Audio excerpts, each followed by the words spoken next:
Hi, this is Simonyi-Gindele, and today I'm going to be presenting the novel Kite Runner by Khaled Hosseini. Have you ever witnessed your country being torn apart by war and hatred? The Kite Runner by Khaled Hosseini is a riveting novel set in Afghanistan that offers snapshots of life from before the Soviet invasion through to life under Taliban hegemony. The Kite Runner is replete with rich characters, each of which, like a Dickensian novel, are independent yet interconnected. They are interconnected by Hassan, the Kite Runner. This novel, although an excellently written example of historical fiction, is not one to read for enjoyment. It is a first-person autobiographical that has very explicit accounts of the horrendous actions that twisted people perform in times of upheaval and lawlessness. The Kite Runner deals with substantial themes such as relationship, racism, forgiveness, shame, connections, and redemption. I would say that there is no overall theme, but rather that they are all combined to make a blend of strong themes. There's many minor conflicts, yet the overarching major conflict is Amir versus himself. The plot of The Kite Runner can be divided into three parts. Chapter 1 to Chapter 9 tell of the relationship between Amir and Hassan and its consecutive termination. An apt name for this part is The Fall. Amir, Hassan, Rahim Khan, Baba, and Asef are all major characters who have a direct impact throughout the story. This part tells of the relationship of the protagonist Amir and his friend Hassan, who, having grown up together as brothers, are torn apart because of a terrible act committed against Hassan. Hassan is raped by sociopathic Asef while Amir looks on. Amir is privy to this crime, yet does nothing. His ensuing guilt causes him to drive a wedge between Hassan and himself and to kill their relationship.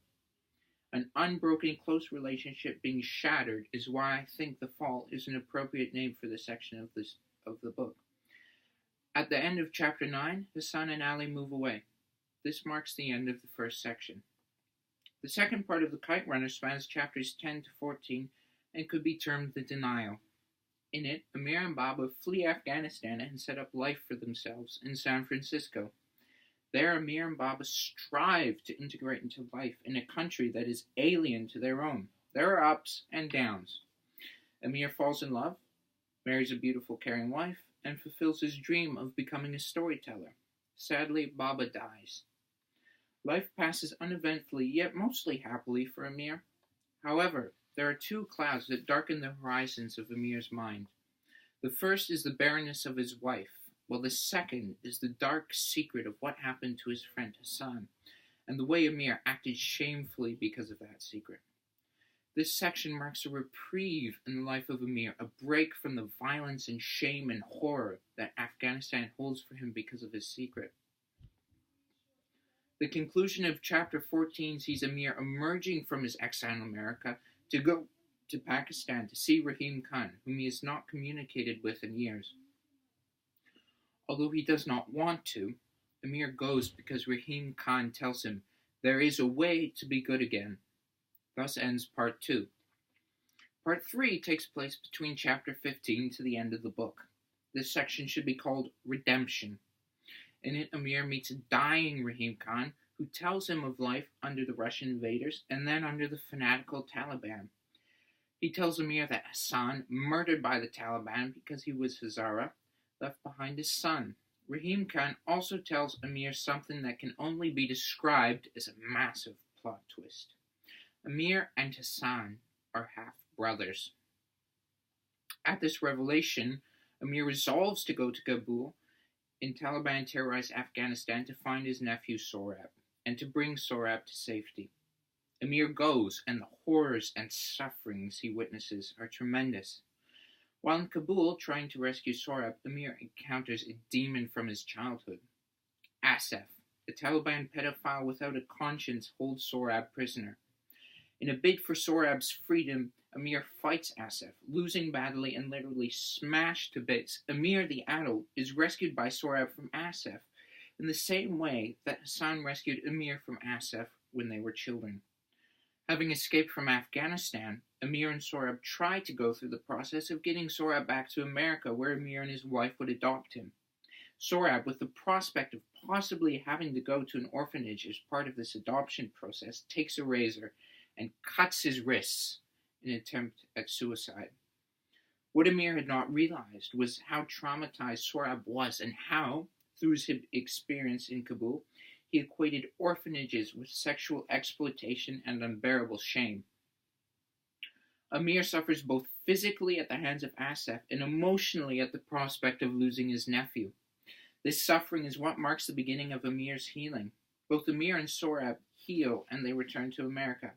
Sorab closes himself off and does not speak for over a year.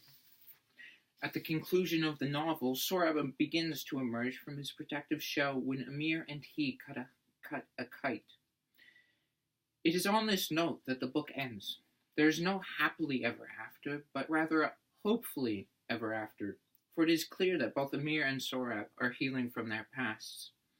This is an appropriate way to end the book, as real life never ends as happily ever after, because we're all human and struggle with many things continuously. This realistic ending is in close keeping with the human element throughout the book. It is fascinating to see how all of the major characters are interconnected through the Kite Runner, Hassan.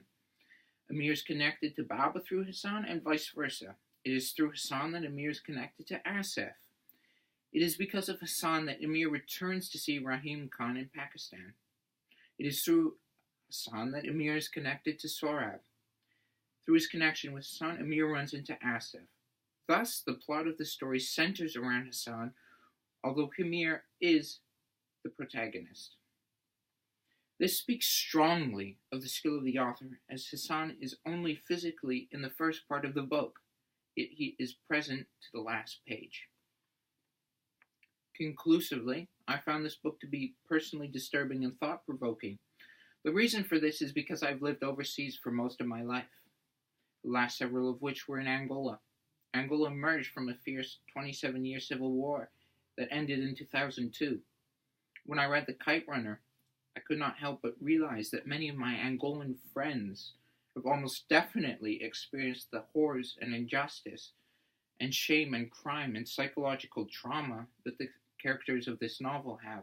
For me, this novel is poignantly disturbing because it makes me realize that my friends have gone through many of the things this book speaks of. Therefore, I would recommend this book. So often war stories are told from the perspective of the soldier, and the tone is a tragic resignation of someone doing their job. However, this book goes farther than just a job, to the pain of trying to live a life in a war-torn country. Therefore, I found this book to be powerful and disturbing because it personally touches me.